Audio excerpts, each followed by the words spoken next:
이 자리에 나와 예배한 우리 모든 성도님 한 분 한 분이 마음의 감정 가운데 일어나는 여러 가지 시기를 이기시고 하나님의 은혜와 성령의 능력으로 날마다 열매 맺는 신자가 되시길 주님의 이름으로 축원합니다. 요즘 시대에는 시기가 굉장히 많습니다. 사람인지라 시기가 없을 수는 없어요. 사람이라서 이런저런 소식과 정보를 들을 때 나와 비교가 되면 시기가 생긴다는 거예요. 이 시기는 저도 있습니다. 저도 목회를 하는 중에 열매가 풍성하길 바라고 또 이런저런 목양의 기쁨을 누리기를 원하고 하여튼 그런 마음이 있죠. 이건 선한 마음인데 그 선한 마음 속에 사람의 감정이 들어가게 되면은 이 시기가 된다는 거예요. 아니 교회 성장하고 교회가 부흥하고 성도들이 자라가는 거에 대해서 꿈을 꾸는 목회자가 잘못된 게 아니죠. 잘못된 게 아니에요. 맞아요. 이 선하고 거룩한 바람이고 희망입니다. 근데 여기에 사람의 감정이 쓱 들어와서 다른 목사와 비교를 하기 시작하면은 이 마음에 시기가 생긴다는 거예요. 사람이라서 그래요. 사람이라서 시기가 없을 수는 없는데 이 시기를 잘 이길 수 있는가 하면은 시기 가운데 넘어져서 시기에 똑같이 반응하는 악령의 매인자도 될 수가 있다는 거예요. 모르면은 시기가 처음부터 없을 거예요. 정보가 빨라서 그래. 요즘 같은 경우에는 SNS든 뭐 여러 가지 네트워크를 통해서 워낙 이 정보가 빠르잖아요. 빠른 정보를 받다 보니까 예전에는 한참 지나서 사돈, 사촌 이야기도 듣는데 요즘은 바로바로 뭐 사돈이 어떻더라, 사촌이 어떻더라, 누가 어땠더라 이런 얘기들을 자꾸 듣게 되니까 그 얘기를 듣고 내 마음이 시기를 품는 거예요. 이게 시기가 많은 시대의 모습인데 시기가 자꾸 우리 안에서 일어나다 보니까 가족 간에도 시기하고 혈통 간에도 시기하고 교회의 사랑으로 모였다는 이 교회 안에서도 시기가 일어날 때가 있다는 거죠. 아무튼 정보가 많이 들려오면, 많이 보면, 가족들 매일같이 보고, 또 형제들과 자주 통화를 하고, 또 교회 같은 경우도 매주 보는 이런 공간 안에 있다 보니까 남과 비교하는 마음이 쓱 들어왔을 때 시기가 발생한다는 거죠. 이 시기에 넘어지게 되면은 분열하고 분쟁합니다. 하지만 시기에서 이기게 되면은 주 안에서 하나가 되는 이런 놀라운 기쁨도 체험할 수가 있습니다. 시기에 넘어지는 자, 시기를 이기는 자. 나는 주로 어떤 모습으로 이 시기 앞에 반응하고 있는가 한번 잘 생각해 보세요. 시기한테 넘어졌는가? 아니면 시기를 이겨서 하나됨을 이루고 있는가? 이런 모습 한번 점검해 보십시오. 이번 주도 뭐 뉴스에서 이런저런 정치계 이야기가 많이 나왔지만 이 정당이라는 공간, 정당이라는 조직이 다 하나의 어떤 이익을 위해서 뭉친 같은 정체성을 가지고 있는 당원들이 정당을 만들지 않습니까? 근데 그 정당 안에서도 어떤 정당은 파벌이 생기고 서로 간에 의견이 달라서 분쟁하고 싸우고 있는 모습을 저희가 뉴스를 통해서 보게 되는데 사람이라서 그래요. 사람의 이익과 사람의 생각으로 모인 공간은 언제든지 갈라질 수가 있고 그 생각이 틀어질 수가 있다는 거예요. 그래서 우리가 이 시기심을 이기기 위해서는 세상의 방법으로 시기를 이길 것이 아니라 이 시기를 이기기 위해서는 영원히 변함없는 성경과 성령, 이 성경과 성령 안에서 같은 믿음의 안목을 가질 때에 우리가 진짜 하나된 동력, 아름다운 동력을 이룰 수가 있는 거예요. 교회가 하나가 되었다. 가정이 하나가 되었다. 혈통이 하나가 되는 게 아니에요. 아무리 혈통이 하나가 되었다고 하더라도 싸우는 가정, 싸우는 집안이 얼마나 많습니까? 자기의 이익과 자기의 이권에 의해 가지고 하나로 조직을 만들었다고 하더라도 깨어지고 박살이 나는 조직과 집단들이 얼마나 많습니까? 왜냐하면 다 유동적이고 제한적이고 유한해서 그런 거예요. 그래서 우리가 이런 모든 시기를 이기고 정말 하나된 아름다운 동력을 이루기를 원한다면 변함없는 것, 변함없는 영원한 성경 말씀 그리고 영원히 변함없이 우리를 깨닫게 하시는 성령이라고 하는 이 두 가지 가치 아래서 믿음의 안목을 가져야지만 이 세상에서 인간적인 시기를 이겨낼 수가 있다는 겁니다. 지난번에도 저희가 이 믿음의 안목에 대해서 쭉 얘기를 하면서 믿음의 동력자, 참 사랑의 동력자 이런 주제를 가지고 말씀을 보지 않았습니까? 이렇게 참 사랑과 믿음이 동력자로 엮어줬을 때 그때 합력해서 선을 이룰 수가 있다는 거예요. 근데 이런 안목이 없으면 어떻게 되겠습니까? 이런 안목이 없으면은 동력을 하지 못하죠. 다윗의 아버지였던 이새 그리고 형들 다윗과 동력했습니까? 동력하지 못했어요. 요나단의 아버지였던 사울 그리고 사울 곁에 늘 있었던 다윗 그들과 사울이 동력했습니까? 동력하지 못했어요. 혈통이 아니라서가 아니고 혈통 때문도 아니고요. 다른 것도 아닙니다.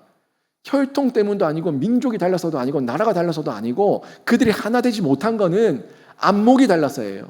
세상의 안목을 가지고 있는 사울과 하나님을 향한 하나님을 위한 안목을 가지고 있는 다윗이 어떻게 하나가 될 수가 있냐는 거예요.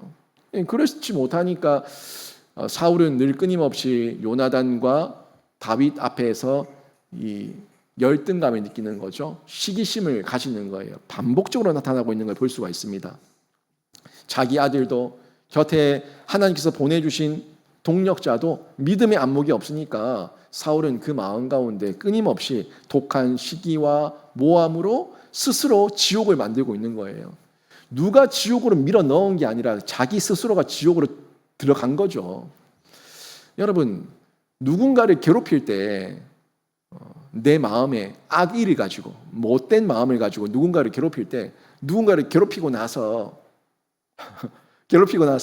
너무 기쁘다. 저 사람을 괴롭히고 저 사람이 눈물 콧물 뺐더니 내가 너무 기쁘다 라고 생각하는 사람이 있다면 그 사람은 사단 마귀 새끼입니다. 하나님의 자녀고 하나님의 백성인데 내 마음이 순간적으로 시기가 일어서 누군가를 괴롭힐 수 있어요. 있는데 그러고 나면 하나님의 백성이라면 내 마음 가운데 미안함이 있어야 된다고요. 근데 사울 보세요. 사울은 기본적으로 처음부터 사단 마귀 새끼가 아니라 하나님의 백성이었고 하나님께서 세우신 왕이었어요. 그런데 그가 하나님을 버리고 그 마음 가운데 일어나는 시기와 모함을 가지고 살아가는 중에 요나단도 괴롭히고 다윗도 괴롭히고 이렇게 자기 주변에 붙여주신 좋은 그 동력자들을 괴롭히는 중에 사울이 어땠을까요? 엄청 기뻤을까요? 즐거웠을까요? 성경을 유심히 보신 분들은 사울의 이 마음에 굉장한 기복이 있었다는 걸 보실 겁니다. 다윗을 죽이러 갔다가 다윗한테 미안하다 사과했다가 또 마음이 바뀌어가지고 다윗을 또 죽이려고 했다가 왔다리 갔다리 하는 이 마음의 요동침이 얼마나 많았는지 사울의 그 흔적을 성경을 통해서 보면은 깨달을 수 있다는 거예요. 결국 사울은 자기가 지옥을 살고 있는 거예요. 처음부터 마귀 새끼가 아니었기 때문에 하나님의 뜻대로 살아야 되는 사람이었는데 자기 마음에 일어나는 시기와 모함과 이 분노와 이 질투를 이겨내지 못하니까 자기가 지옥을 살면서 자기 감정대로 살고 있다는 거죠. 제가 우리 청년들한테 과거에도 제일 불쌍한 청년들이 이런 청년이라고 얘기했어요. 세상에서 마음껏 놀지도 못하고 교회에 와서도 마음껏 하나님을 만나지도 못하는 정말 불쌍한 인간들, 그 청년들이라고 얘기했어요. 아니 나가서 술 먹고 마시고 놀 거면은 마음껏 놀든가. 이 마음에 또 하나님께서 부르시는 그 부르심과 이 죄책감이 있어가지고 마음껏 놀지도 못해. 그러면서 또 교회 와서는 마음껏 예배하지도 못하고 기도하지도 못하고 그냥 어정쩡하게 눈치만 보고 있는 정말 불쌍한 모습으로 살아가는 청년들을 제가 많이 봤거든요. 이 사울이 지금 그런 꼴을 하고 있는 거예요. 이때라도 하나님 말씀 앞에 돌아오면 사는데 끝까지 자기의 감정의 소리에 집중하고 하나님의 소리를 무시하니까 사울은 지옥을 살다가 지옥으로 떨어질 수밖에 없었던 존재가 된 거죠. 참 사랑이 뭔지 모릅니다. 자기가 참 사랑이 뭔지 모르고 믿음도 없으니까 지옥을 느끼는, 이 땅에서 지옥을 느끼는 그 형벌을 이미 살고 있는 겁니다. 그리고 계속되는 가운데 악령이 사울에게 힘있게 임합니다. 오늘 본문도 얘기하잖아요. 악령이 사울에게 그냥 임함해가 아니라 힘있게 임함해. 악령에 완전히 장악을 당하게 됐다는 거죠. 그 이후에 사울의 모습을 보세요. 계속해서 헛소리를 하며 정신없이 떠들어대고 마음에는 미움과 살기가 가득해서 살인까지 하려고 손에 창을 들고 벌벌 떨고 있는 이런 모습. 이게 사울의 못난 모습, 말년의 모습으로 점점 추락하고 있다는 것을 보여주는 대목입니다. 그 중에도 사울에게 시달리는 중에 이 시기를 견뎠던 인물이 있어요. 사울이 끊임없이 이렇게 괴롭히고 있는데도 불구하고 사울의 시기를 견디며 이긴 자가 오늘 다윗이라고 하는 인물로 또 등장하고 있는데, 이 다윗의 모습이 우리 성도의 삶이어야 합니다. 시기를 부리는 사람을 만났을 때 그 시기 앞에 져서 똑같이 시기를 부리며 똑같은 모습으로 똑같은 싸우는 자가 아니라, 그 시기를 하나님의 때에 하나님의 방법으로 하나님의 지혜와 하나님의 능력으로 이겨낼 수 있는 삶, 이게 성도의 삶인데, 이런 삶을 살아낼 때에 똑같이 팔 걷어붙이고 멱살 잡고 싸우지 않아도 우리는 이길 수가 있다는 거예요. 결국 보세요. 결국 저희가 성경을 아니까, 성경의 역사가 우리에게 펼쳐져 있으니까, 지금 다윗이 당하고 있지만 다윗이 이겼습니까? 사울이 이겼습니까? 다윗이 이겼다는 것을 저희가 명백하게 알고 있어요. 지금 그 순간 다윗이 분명히 힘들었을 거예요. 어려웠을 거예요. 아팠을 거예요. 그런데 그 어렵고 아픈 중에도 그 시기를 이기며 하나님을 끝까지 붙드니까 최종적인 승리는 사울이 아니라 다윗이었다는 것을 저희가 성경을 통해서 확인할 수가 있다는 거죠. 신자는요, 세상과 다른 안목을 가지고 이 땅을 사는 자입니다. 그래서 세상의 시기를 받을 수밖에 없어요. 여러분 직장 생활을 하고 가정에서 예수 믿지 않는 사람들과 같이 이렇게 이야기하며 나누는 가운데 세상 사람들이 여러분이 너무 좋아하고, 세상 사람들이 여러분을 보면서 나하고 너무 똑같네, 나랑 영적 코드가 너무 똑같네, 너무 잘 노네, 너무 잘 마시네, 너무 신나네 라고 얘기한다면 이게 정상이에요? 비정상이에요? 비정상이에요. 비정상이에요. 세상 사람들이 노는 모습에 갔을 때 내가 거기서 거리낌이 들고 뒷걸음질을 쳐야 되고 여기를 뛰쳐나가야 되는 거예요. 그게 정상적인 거예요. 그런데 세상 사람들이 흥청망청 옆에 1차, 2차, 3차 옆에 여자를 끼고 놀고 앉아 있는데도 불구하고 거기 함께 끼어서 놀고 있는 게 너무 재밌고 너무 신이 나고 같이 탬버린 흔들어내고 이러고 있으면은 그게 비정상이라는 거예요. 비정상이라는 거예요. 여러분, 그렇게 세상과 안목이 다른 시각을 가지고 살아가는데 세상 사람들이 우리를 보고 시기하는 거 당연한 겁니다. 당연히 받아들이세요. 그 사람들이 우리를 시기하는 거를 이상하다고 보지 마시고, 그래, 저 사람들과 내가 사는 영적 코드가 다르고 세상이 다르고 안목이 다른데 저 사람들이 나를 시기하고 나를 미워하는 건 당연한 거지. 그래, 맞아. 사울도 다윗을 그렇게 싫어했어. 이걸 받아들이셔야 된다는 거예요. 다윗은요, 이런 시기를 받으면서 살았어요. 다윗의 삶이 그랬어요. 사울과 다른 삶을 살았기 때문에 시기를 받았는데, 다윗은 그 시각과 안목과 방향과 과정이 하나님을 향한 사랑, 하나님을 위한 사랑, 하나님을 향하고 하나님을 위하니까 사람을 향할 수 없고 사람을 위할 수가 없는 거예요. 그러는 중에 시달림을 당했는데 그 시달림을 하나님 안에서 능히 이겨냈다는 겁니다. 사탄은요, 하나님을 사랑하는 걸 굉장히 싫어합니다. 하나님을 예배하는 걸 굉장히 싫어해요. 제가 지난 금요일에 우리 김대계 목사님 오셔가지고 말씀 전하는 걸 영상으로 봤어요. 봤는데 아주 말씀을 잘 전하시더라고요. 그 사탄의 전략, 사탄의 필승 전략 4가지 딱 얘기했지 않습니까?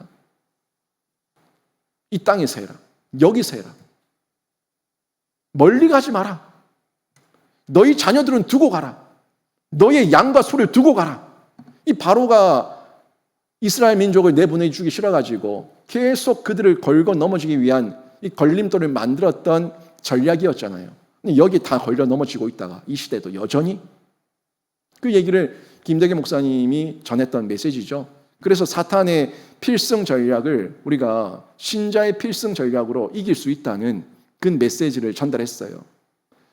사탄 마귀가 사울 같은 사람들을 이용하고 사용해서 우리를 공격해 올 때에 우리가 넘어질 것이냐 이길 것이냐, 이거는 결국 내가 어떤 안목을 가지고 살아가냐에 따라서 그 결과는 결정되게 되어 있습니다. 지금 사탄은요, 다윗이 싫은 거예요. 하나님을 사랑하는 자, 하나님을 예배하는 자, 다윗이 싫은 거예요. 다윗을 무너뜨리기 위해서 다윗 곁에 사울을 붙인 거예요. 사울을 보내서, 왜? 사울이 자기가 이용해 먹기 너무 좋은 환경이거든. 사울이 마음에 시기심과 질투가 가득하고 하나님을 버린 자 사울 아닙니까? 그러니까 그 사울을 격동시켜가지고 다윗을 무너뜨리려고 하고 있는 거예요. 그런데요, 이렇게 사탄이 총궐기를 할 때에 우리가 이겨내면요, 하나님께서 우리를 존귀하게 해주십니다. 역사를 보세요. 시기하는 공격, 사탄의 공격, 이 공격을 잘 견뎌내면 그 이름이 다윗처럼 존귀하게 되는 역사가 일어나는데, 실제 성경을 보니까 다윗의 이름이 존귀하게 됐습니다. 나라와 민족을 뛰어넘어서 열방과 열국 가운데 가는 곳곳마다 점점 강성해지고 점점 더 뛰어난 이름이 되게 하셔서 하나님께서 다윗을 아주 높여주셨다는 것을 저희가 성경을 통해서 확인할 수 있지 않습니까? 다윗이 사울의 시기와 모함과 음모를 어떻게 이겼는가 여러분 집중해서 보시면 여러분도 사탄 마귀의 공격을 능히 이겨낼 수 있는 줄로 믿습니다. 시기심을 이기는 신자가 되십시오. 여러분, 나는 그런 시기심 없어. 나는 마음이 평정해. 평화로워. 평온해. 교만하지 마세요. 언제 넘어질지 모릅니다. 언제 넘어질지 몰라요. 사울도 겉으로는 나는 괜찮아 소리치고 있어요. 그런데 안 괜찮아요. 교만한 그 자체가 이미 넘어진 거예요. 사울처럼 교만하고 나는 괜찮다고, 나는 시기심이 없다고 이렇게 떠들어대고 있으면은 그 교만을 틈타고 들어와서 시기심은 발단이 일어납니다. 발동을 건다고요. 시기심의 발동, 좋은 발동이 아니라 시기심이 부릉부릉부릉, 시기심이 시동이 걸리면은 이 마음 가운데 지옥을 사는 거예요. 시기심의 발단, 아주 사소한 것에서 시작합니다. 내가 내 마음을 지키지 못하면 사람들의 소리 한마디에 꽂혀버립니다. 사람들의 눈빛 하나에 꽂혀버립니다. 그 다 자기 열등감이에요. 자기 낮은 자존감이에요. 자기 정체성이 하나님 앞에서 바로 세워져 있지 않으니까 사람의 말 한마디에 무너지고 사람들의 눈빛 하나에 무너지는 거예요. 아니, 지나가다 쳐다볼 수가 있지. 왜 쳐다본 게 꼬라본 거예요? 자기 열등감이라. 사람들이 말하는 가운데 잘못된 부분을 말할 수 있죠. 이러면 안 된다고 얘기할 수 있죠. 그러면 받아서 고치면 되는데 나를 질타했다고, 나를 무시했다고. 자기 열등감이에요. 왜 자기 열등감 가운데 빠져서 시기심 가운데 소용돌이 속에 빨려 들어가냐는 거죠. 사울이 이런 시기심, 마음에 심지가 견고하지 못하니까 그 시기심에 빠져들어서 발단이 걸리게 된 거예요. 발동이 걸리게 된 거예요. 한번 보세요. 6절, 7절입니다. 무리가 돌아올 때, 곧 다윗이 블레셋 사람을 죽이고 돌아올 때에 여인들이 이스라엘 모든 성읍에서 나와서 노래하며 춤추며 소고와 경세를 가지고 왕 사울을 환영하는데, 여인들이 뛰놀며 노래하여 이르되 사울이 죽인 자는 천천히요 다윗은 만만이로다 한지라. 여러분 보세요. 지금 사울이 이 말에 꽂혔거든요. 근데 사실 한번 우리는 상황을 아니까 상황을 보면은 골리앗과 싸워서 이긴 사람이 사울입니까? 다윗입니까? 다윗이 이겼어요. 사울 지가 뭐 했어요?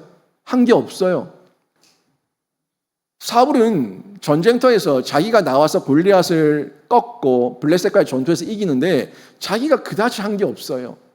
그런데 앞부분에 보니까 여인들이 나와서 모든 성읍에서 나와서 노래하며 춤추며 소고와 경세를 가지고 누구를 환영했다고 얘기하고 있어요?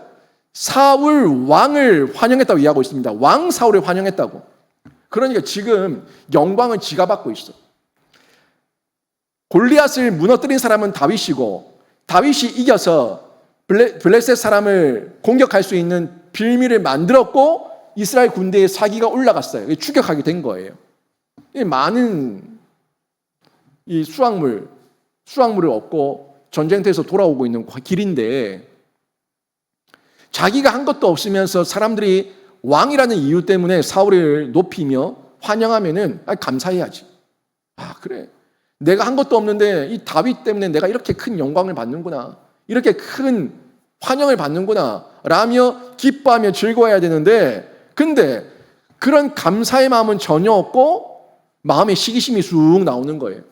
요나단 때와 똑같아요. 요나단 때도 요나단 때문에 블레셋과의 싸움에 승기를 잡았는데 사람들이 추격하는 중에 사람들이 요나단을 옹호하며 요나단을 보호하는 그 모습을 보고 마음에 시기심이 생겨서 군대를 돌려가지고 결국 돌아왔어요. 그때 장본이 누구였어요? 시기심 많았던 사울. 이번에도 마찬가지예요. 이번에도 역시 돌아와서 자기가 모든 영광을 다 받아야 되는데 여기서 아니 다윗의 이름이 왜 나오는 거야? 기분 나쁜 거예요. 사울이 죽인 자는 천천히요, 다윗이 죽인 자는 만만히로다. 아니 다윗이라는 이름 자체가 나오는 것도 기분이 나쁜데 다윗은 만만이고 나는 천천히라고? 내가 왕인데 왜 다윗이 만만이고 나는 천천히야? 이런 마음이 쓱 들어온 거예요. 정말 객관적으로 자신의 실존을 알고 자신의 모습을 안다면 내가 한 게 없다는 걸 인정하고 맞다 다윗이 만만이고 나는 천천히다 고맙다 이렇게 해야 하는 게 맞는 일인데 자기가 왕이라는 이유 때문에 내가 다 영광 받아야지 다윗의 이름이 여기서 왜 나와? 하는 마음이 틈탄 거예요. 시기심 많았던 사울의 그 마음을 악령이 너무나 잘 알기 때문에 이렇게 백성들이 자신을 환영해주고 있는 이 모습도 비꼬아서 보는 거죠. 사람이 꼬이면 모든 게 비꼬아서 보면 마음에 드는 게 아무것도 없어요. 웃고 있는 것도 비웃는 거고, 찌푸리고 있으면 내한테 화내는 거냐고 따지고, 모든 게 비꼬아서 보이는 거예요. 그런 사람한테 말 걸면은 화를 당합니다. 모든 게 비꼬여져 있는데 웃은들, 울은들, 가만히 있는들 무슨 좋은 소리를 듣겠어요? 결국 다윗은요, 이유도 없이 명분도 모른 채 자기는 그냥 골리앗과 싸워서 이기고 이 사울이 왕궁으로 따라오라고 해서 따라왔더니 여기서부터 엄청난 시기와 시샘을 받으면서 공격받는 대상이 되고 만 거예요. 다윗은 아무런 영문을 모르는 겁니다. 8절 말씀 한번 더 보세요. 8절 보니까 이런 말씀이 나오죠.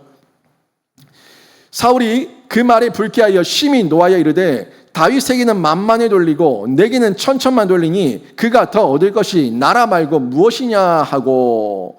이거는 완전히 사울의 자기 생각이에요. 그러니까 자기 혼자서 불쾌했어요. 심히 노했어요. 누가? 지 혼자. 자기 혼자 불쾌하고 자기 혼자 화나고 자기 혼자 노하고 그러면서 자기 혼자 이해, 해석, 적용이 달라요. 아니 다윗에게 만만을 돌리니까 나는 천천만 돌리니까 나보다 더 높네? 다윗이 나보다 더 높네? 그러면 왕보다 더 높은 이 다윗이 얻을 것은 이 나라밖에 없구나. 곧 내 나라를 이 다윗이 빼앗아 가겠구나. 자기 혼자 소설을 쓰고 있는 거예요. 기가 차죠. 여러분, 이 모습이 얼마나 불쌍해 보입니까? 결국에 사울의 내면을 보니까 불안하다는 거예요. 두렵다는 거예요. 자기의 왕위를 빼앗길까 봐 자기의 못난 모습을 자기도 일말이라도 조금이라도 알고 있으니까 혹시라도 나보다 더 잘난 다윗에게, 나보다 더 잘난 요나단에게 내 왕위를 빼앗길까 봐 안절부절 못하며 두려워 벌벌 떨고 있는 이 사울의 진짜 실존의 모습을 제가 엿볼 수가 있는 거 아니에요? 이거는 전적인 사울의 생각이에요. 백성은 그냥 있는 모습 그대로 다윗을 칭찬한 것밖에 아닙니다. 칭찬한 건데 이들은 누구도 반역을 도모하지도 않았고 누구도 사울을 대적하려고 하지 않았는데 사울 혼자서 반역을 꿈꾼다, 반역을 꾀한다, 나를 대적하려고 한다, 나라를 빼앗으려고 한다. 자기 혼자 소설을 쓰고 있는 거예요. 사람이요, 시기심이 들면은 생각이 많아져요. 시기심이 들면 별 생각이 많아지고 여러 가지 잡생각 때문에 자기의 마음을 더럽힙니다. 그거는 여러분 철저한 내 감정이고 내 견해일 뿐이에요. 내 감정, 자신의 감정과 자신의 견해에 소설 쓰지 마시고 자기의 마음과 자신의 어떤 그 쓴 말도 안 되는 소설을 믿지 마시고 영원 불변한 하나님의 말씀을 믿으시길 주님의 이름으로 축원합니다. 제가요 어제 이 말씀을 다 정리해 놓고 집에 와서 우리 가정에서 가정 예배를 드리는데 마침 그 가정 예배의 성경 말씀이 시편 68편이었어요. 시편 68편을 딱 보는 중에 우리 가족도 같이 읽는데 그 말씀 중에서 오늘 우리가 읽었던 이 본문 말씀의 내용이 그대로 나오는 거예요. 근데 68편이 누구의 시냐면 다윗의 시예요. 다윗이 뭐라고 얘기하냐면 시편 68편 17절에서 하나님의 병거는 천천히요 만만이라. 뭐라고요? 하나님의 병거는 천천히요 만만이라. 주께서 그 중에 계심이 신의 산 성소에 계심 같도다. 다윗은 이렇게 고백하고 있어요. 그런데 보세요. 지금 다윗이 천천과 만만을 들은 그 이해와 사울이 천천과 만만을 들은 이해가 얼마나 다른지 느껴집니까? 사람들이 사울은 천천히요 다윗은 만만이라 했던 그 사람들의 고백은 결국에 하나님을 향한 찬양이었어요. 다윗 신들이 어떻고 사울인들 어떻습니까? 만만히 다윗인들 어떻고 사울인들 어때요? 하나님의 병거가 이기게 하셨고 하나님의 군대가 이겼으면 된 거예요. 근데 지금 사울은 누가 천천히고 누가 만만이냐 여기에 집중하고 있고, 지금 다윗은 누구를 향해서 집중하고 있어요? 하나님의 병거는 천천히요 만만이라. 결국에 자신의 이해, 해석, 적용이 내 마음이 어떤 생각을 가지고 어떤 안목을 가지고 바라보냐에 따라서 여기에 대한 이해, 해석, 적용이 완전히 바뀌어버리는 겁니다.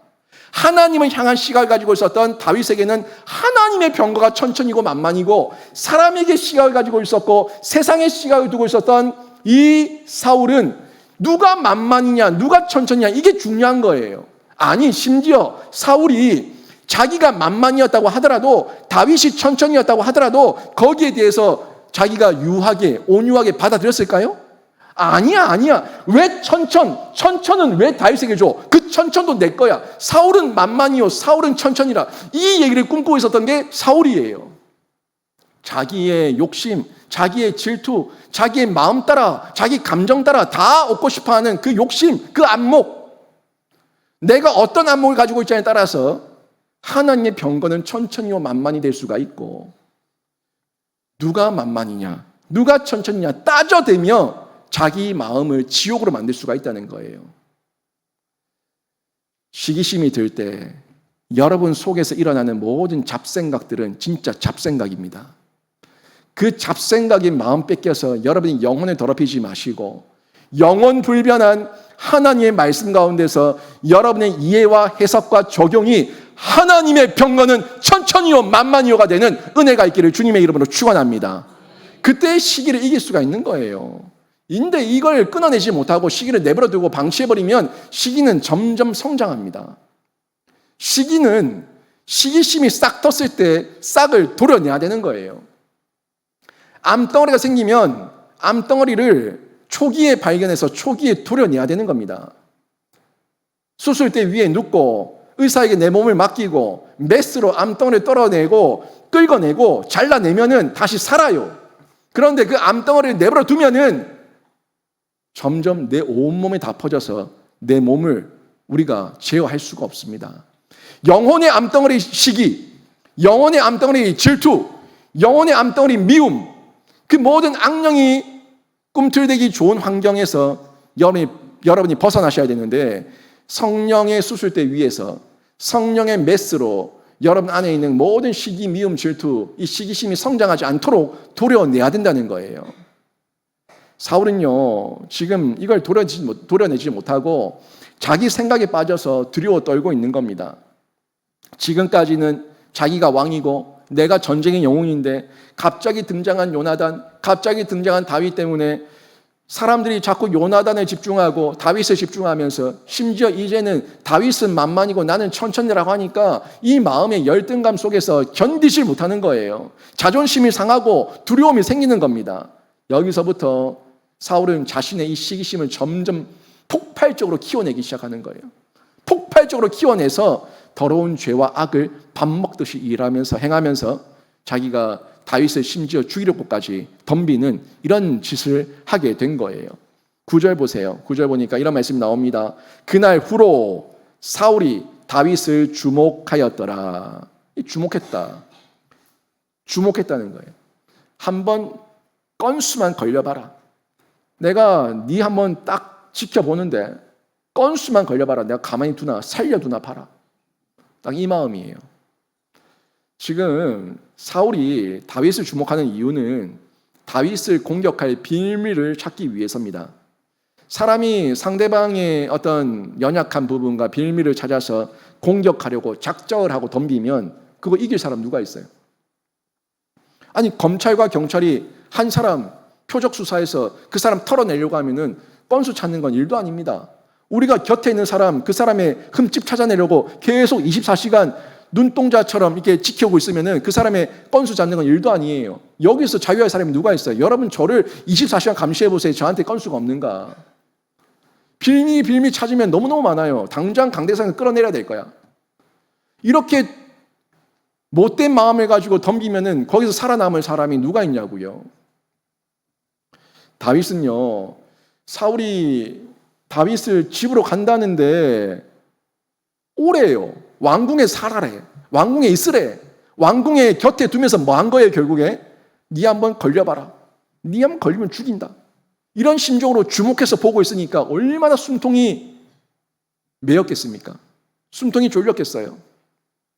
다윗은 이때부터 애매하게 아무런 이유도 없이, 이유도 모른 채 애매한 고난을 당하기 시작한 겁니다. 10절도 보십시오. 10절 보니까 성경은 이렇게 기록합니다. 그 이튿날 하나님께서 부리시는 악령이 사울에게 힘있게 내림에 그가 집 안에서 정신없이 떠들어대므로 다윗이 평일과 같이 손으로 수금을 타는데 그때에 사울의 손에 창이 있는지라. 이 말씀은 굉장히 대조적인 말씀이에요. 사울의 모습, 다윗의 모습. 사울의 일상, 다윗의 일상. 사울의 손에 있는 것, 다윗의 손에 있는 것. 지금 굉장히 대조적으로 이 10절 한 절에 사울과 다윗을 대조해서 비교하고 있는 말씀인데요. 사울에게 지금 악령이 내렸다 정도가 아니라 뭐라고요? 힘있게 내림이. 아예 장악당했다는 거예요. 악령이 씌인다는 것도 아니라 악령이 힘있게 내림에 완전히 악령의 사신이 되어서 악령의 도구가 되어서 완전 정신줄 났다는 거죠. 올바른 정신, 신앙의 정신, 하나님 앞에서의 바른 정신을 잃어버렸다는 겁니다. 그래서 뭐라고 얘기합니까? 정신없이 떠들어대며 술 취한 사람이 떠들어대듯이 의미 없는 말, 터진 입이라고 입에서 나오는 대로 떠들어대는 말, 그렇게 의미 없고 영양가 없는 정신없이 떠들어대는데 이런 모습으로 멍청하게 살고 있는 이 사울의 모습과 반대로 다윗은 뭐라고 얘기해요? 평일과 같이 일상이에요. 일상 중에 손으로 수금을 타고, 근데 손에 수금을 잡고 있는 다윗과 다르게 사울은 손에 창을 잡고 있다. 공격하는 무기, 죽이겠다. 이 살기를 드러내고 있는 이 모습 굉장히 대조적으로 나타나지 않습니까? 이런 모습 가운데 있을 때 왕이에요. 왕이 사울이다 보니까 뭐 할 수 있는 게 없는 거죠. 신자의 입장에서, 다윗의 입장에서. 아니, 왕의 왕권을 사울이 가지고 있고, 권세도 사울이 가지고 있고, 돈도 사울이 가지고 있고, 권력과 힘 모든 걸 사울이 가지고 있어요. 그리고 곁에서 신하들이 이러면 안 됩니다, 이러면 안 됩니다 라고 얘기하는데 듣지도 않아요.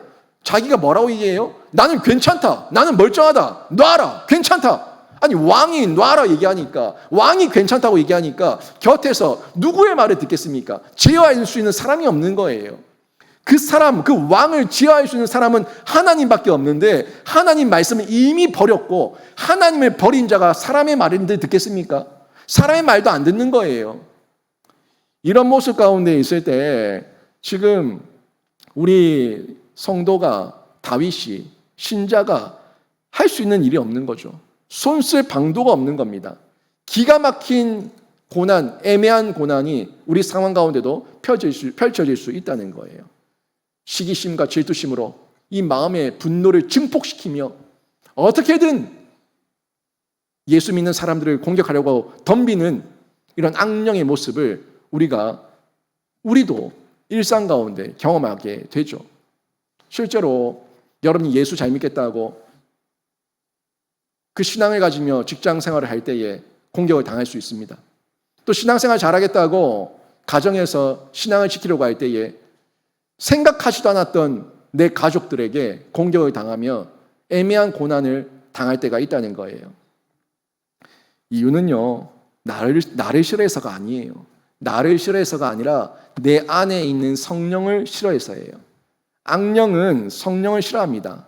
성령을 악령이 싫어하니까 이유도 없이 내 주변에 나를 공격하기 위해 가장 좋은 환경을 가지고 있는 내 주변 사람들을 악령이 이용하는 거예요.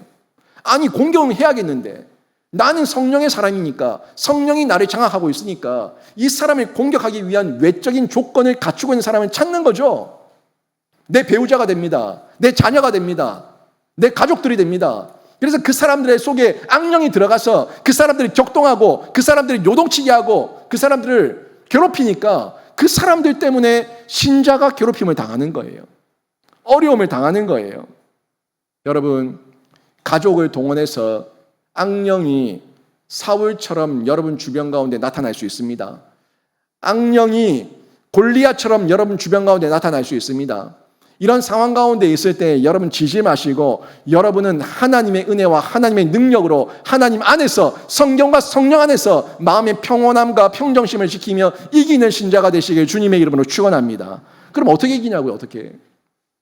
이렇게 우리를 빌미를 찾기 위해서 주목하며 살펴보며 우리를 괴롭히기 위해서 두 눈을 부릅뜨고 있는 이런 사울의 모습 앞에서 우리는 어떻게 이길 수가 있습니까? 이런 질문을 할 수가 있죠. 이런 시기심을 저희가 이길 수가 있어요. 물론 그 시기심을 이기는 방법은 여러분의 방법이 아닙니다. 하나님의 방법입니다. 하나님의 방법으로 다윗이 사울의 시기심을 어떻게 이겼는가를 살펴보게 되면 우리도 여기서 영적인 교훈을 발견할 수가 있는 거예요.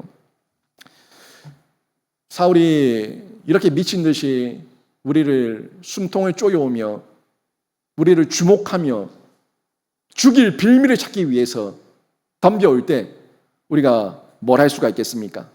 다윗을 보니까 수금을 탔다고 얘기하고 있어요. 아이고 목사님, 저 사람은 창을 들고 나를 죽이려고 덤비는데 지금 수금을 타는 게 그게 될 일입니까? 그래서 살겠습니까? 그래서 문제가 해결되겠습니까? 이런저런 생각과 여러 가지 잡념들이 여러분 마음 가운데 나타날 수 있는데 내 말이 아니고 이 목사의 말이 아니라 하나님의 말씀이니까 제가 전하는 거예요. 하나님께서는 다윗이 수금을 타다가 이기게 하셨다니까요. 다윗은 하나님의 방법으로 이기게 하셨다니까요. 그럼 어떡할 겁니까?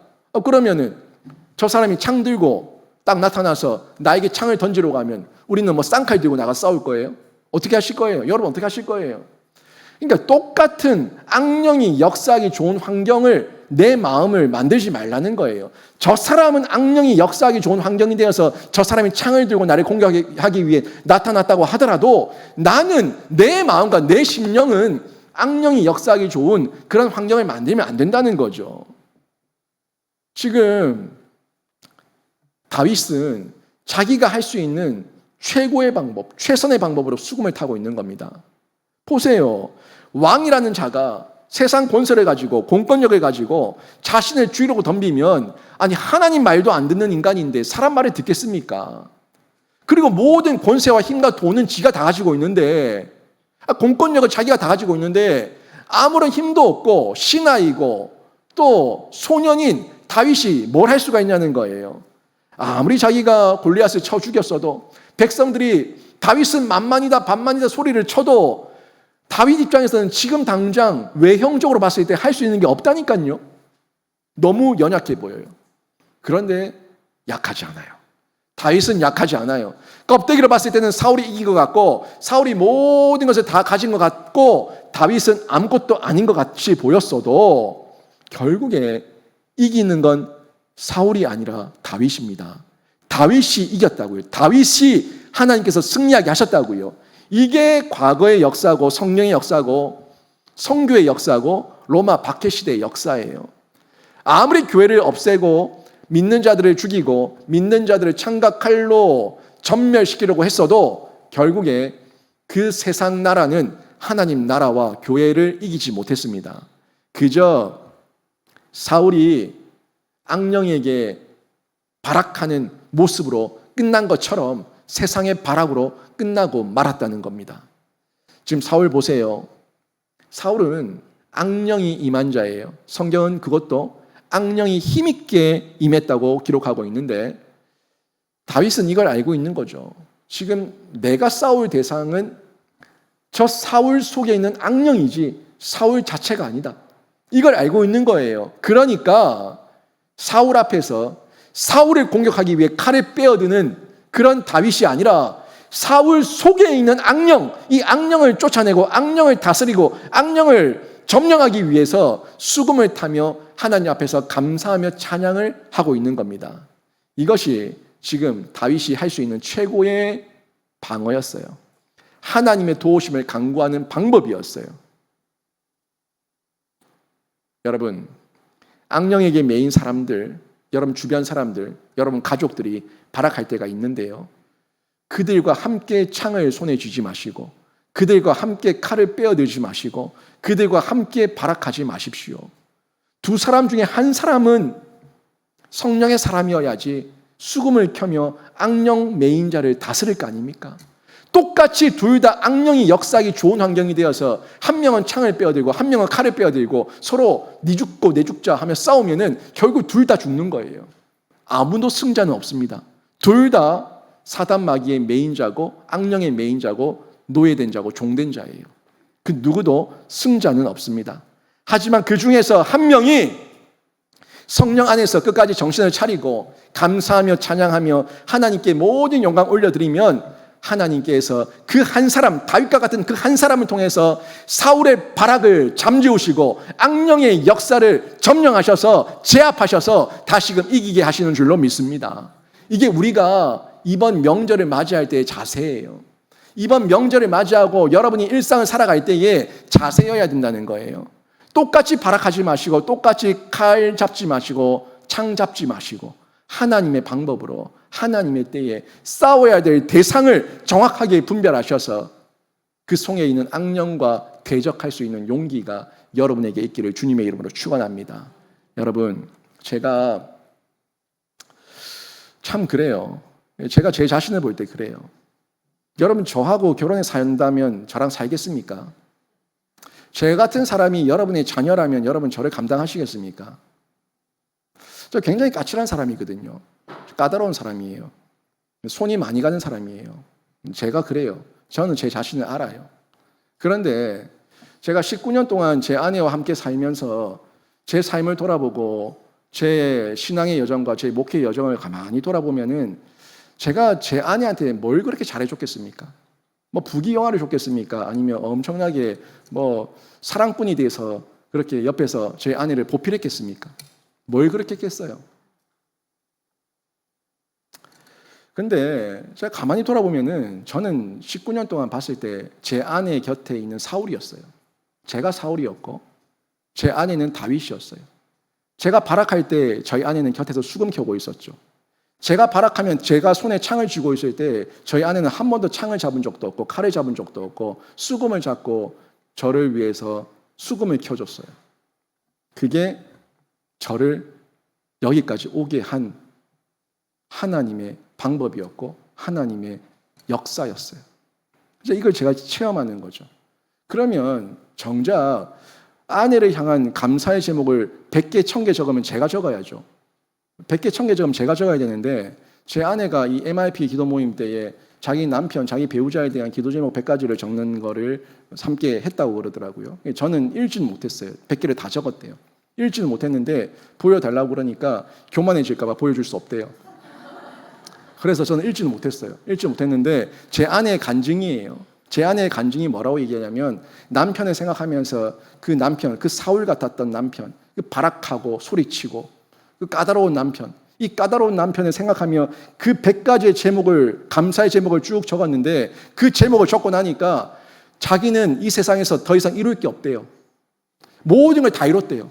오늘 죽어도 여한이 없을 만큼 하나님 앞에서 이루 말할 수 없는 은혜와 큰 사랑을 받은 사람이 자기라고 고백을 저 앞에서 하더라고요. 제가 뭘 잘해줬겠습니까? 제가 잘해준 게 아니라 하나님께서 제 아내를 사랑하셨어요. 하나님께서 제 아내를 사랑하셔서 저같이 사울처럼 발악하는 이 못된 남편도 감당하게 하셨고 이 목회 현장 가운데 좋은 현숙한 여인이 돼서 돕는 배필이 돼서 목양의 일부분을 감당하게 해주셨어요. 그 가운데 제가 온순해지고 온유해지고 이 지켜 세웠던 눈썹은 점점 차분해지고 점점 사람다운 사람, 목사다운 목사로 하나님께서 만들어 가신다는 걸 제가 깨닫고 느끼는 거예요. 여러분, 미운 사람이 있습니까? 여러분 가족 가운데 꼴도 보기 싫은 사람이 있습니까? 그 꼴도 보기 싫은 남편, 꼴도 보기 싫은 자녀, 그 자녀 욕하고 그 남편 욕하기 전에 그 자녀를 향한 감사의 제목 100가지 적어보시고 그 남편을 향한 감사의 제목 100가지 한번 적어보세요. 적어보시면 더 이상 여러분 안에도 이루 말할 수 없는 하나님의 은혜가 있었다는 것을 고백하게 될 거고 기쁨을 경험하게 될 건데 여러분 속에서 똑같이 발악하던 그 남편, 발악하던 그 자녀들과 함께 똑같이 손에 창을 쥐고 손에 칼을 쥐고자 했었던 여러분의 그 마음의 심적, 영적 환경이 다시 기영되고 거룩해지고 아름다워져서 여러분 안에서 열매가 맺히고 꽃이 맺히는 아름다운 그리스도의 계절이 올 줄로 믿습니다. 악령의 역사가 떠나가는 거예요. 성령께서 여러분을 주장하시는 거예요. 그리고 심지어는 그 가족, 그렇게 밉던 남편, 밉던 자녀를 품을 수 있는 참된 승리를 경험하게 되는 거예요. 내 입으로 내 남편 욕하고, 내 입으로 내 배우자 욕하고, 내 입으로 내 자녀 욕하면서 내 입을 더럽히지 마시고, 내 마음을 더럽히지 마시고, 그 사람의 감사의 제목을 더 많이 찾으셔서 여러분 안에 감사의 꽃, 간증의 꽃, 아름다운 성령의 열매가 풍성히 맺히기를 주님의 이름으로 축원합니다. 여러분, 다윗은요, 지금 이 왕궁에서 자기 피할 수 있었어요. 사실 사울이 오라고 해서 오긴 왔지만 내가 싫다고 가면 누가 잡겠습니까? 틈만 나면 자기를 죽이려고 하는 사울인데 내가 여기 싫다고 뛰쳐나가면 그만인 거예요. 근데 그 자리를 다윗은 피하지 않았어요. 왜요? 하나님께서 보내신 사명의 자리임을 깨달았기 때문에 그 자리에서 평소와 같이 그 손으로 수금을 잡고 수금을 켜며 감사 찬양의 노래를 부르고 있는 겁니다. 다윗이 하나님을 위해서 골리앗과 싸웠어요. 사울을 위해 싸우지 않았어요. 하나님을 위해 싸웠어요. 골리앗과 싸우고 난 이후에도 싸우기 전에도 그 하나님을 향한 마음이 있으니까 다윗은 늘 사울을 위로하는 자였습니다. 사울에게 위로받는 자가 아니라 도리어 소년 다윗이 왕이었던 사울을 위로하는 자로 서 있었다는 거예요. 왕궁에 와서도 마찬가지예요. 왕궁에 와서도 지금 사울은 광기를 부리며 손에 창을 들고 틈만 나면 다윗을 죽이려고 하는데 그 자리 피할 수 있지만 다윗은 피하지 않고 죽음을 무릅쓰고 사울을 위로하고 있어요. 이유는 하나님을 위해서예요. 하나님의 영광을 위해서예요. 이 나라와 민족이 하나님의 나라인데 왕으로 세워진 자가 사울이기 때문에 이 나라와 민족을 위해서, 하나님을 위해서 왕이 제정신을 차려야 되니까 그 마음 가지고 그 자리를 피하지 않고 끝까지 언제 죽을지 모르는 상황에서도 수금을 켜며 하나님 앞에 감사 찬양을 했다는 겁니다. 결국 다윗은 악령과 싸움을 끊임없이 하고 있었던 거죠. 전쟁터에서 골리앗과 싸울 때 목숨을 건 싸움이었어요. 왕궁에서 사울을 보필하는 것, 이것도 목숨을 건 싸움이었어요. 둘 다 목숨을 건 싸움 가운데서 한결같은 모습으로, 한결같은 영적 실력으로 다윗은 이겼고 또 그들을 위로할 수 있었고 사울을 위로할 수 있었다는 것은 전적인 하나님의 은혜였다는 건데, 그 은혜는 다윗의 영적 실력이 된 거예요. 영적 일상이 된 거예요. 영적 일상, 영적 실력, 그 영적 내공을 가지고 있으니까 왕궁에 있든 전쟁터에 있든 어디에 있든 다윗은 모든 어려움과 고난을 이겨낼 수가 있었습니다. 여러분, 전쟁터는 어려움이 있고 고난이 있고 왕궁에는 꽃길만 있을 것 같아요? 아니에요. 전쟁터든 왕궁이든 어디서든 여러분 어려움과 고난은 여러분 삶 가운데 나타날 수 있습니다. 중요한 건 뭐냐면 하나님과 함께하면 이기고 하나님 없으면 진다는 거예요. 전쟁터에서도 하나님 없으면 지고 왕궁에서도 하나님 없으면 지는 거예요. 하지만 하나님이 함께 하시면 전쟁터에서도 골리앗을 이기고 왕궁에서도 사울을 이길 수가 있다는 겁니다. 그게 핵심이에요. 여러분은 누군가를 위로하는 자가 되기를 원하십니까? 아니면 위로받는 자가 되기를 원하십니까? 위로받는 것도 은혜고 복이지만 내 안에 평강과 은혜와 자유함이 있을 때, 권세와 능력이 있을 때 다른 사람을 위로해 줄 수가 있는데, 저는 여러분이 위로받는 자를 넘어서서 위로하는 자가 되기를 바랍니다. 이번 명절에 여러 가족들 만나보십시오. 그 사람들과 외적인 껍데기 얘기만 쏟아내지 마시고 그들의 내면을 들여다보는 이야기를 많이 나누십시오. 하나같이 세상에 쪄들고 찌들어서 아프고 힘들고 외롭고 위로받을 자들이 여러분 가족들 가운데 가득한 걸 여러분이 영적 안목으로 발견하게 될 겁니다. 그곳에서 여러분 다윗처럼 이기시고 승리하시고 시기심이 틈타지 마시고 하나님의 성령 안에서 다른 사람을 위로해 줄 수 있는 위로자가 되기를 주님의 이름으로 축원합니다. 정신없이 떠들어대는 소리에 넘어가지 마세요. 악령에 힘있게 내려서 정신없이 떠들어대는 그 사울의 소리에 여러분 마음 빼앗기지 마시고 여러분의 영적 정신, 영적 이 실력 정확하게 하나님 안에서 붙으셔서 여러분은 수금만 타십시오.